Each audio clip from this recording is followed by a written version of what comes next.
Rudali is a short story written by Saadat Hasan Manto, a famous Urdu writer who wrote in the 1940s, 50s, and 60s. The story takes place in a small village in India where a young widow, Shanichari, lives with her elderly mother and brother.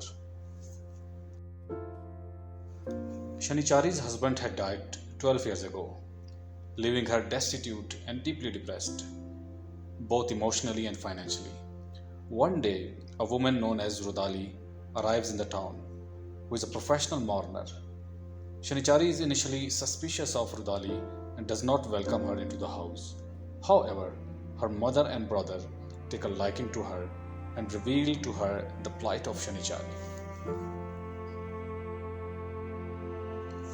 Rudali's presence soon begins to have a calming influence on Shanichari, offering her the chance to grieve for her late husband for the first time.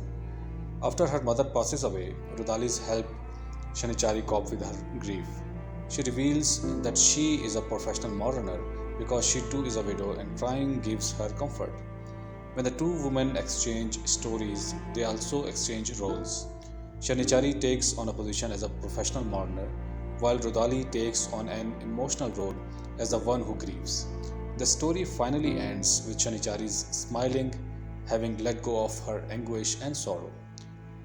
Rudali is an exploration of subtle power of grief and how it can transform people.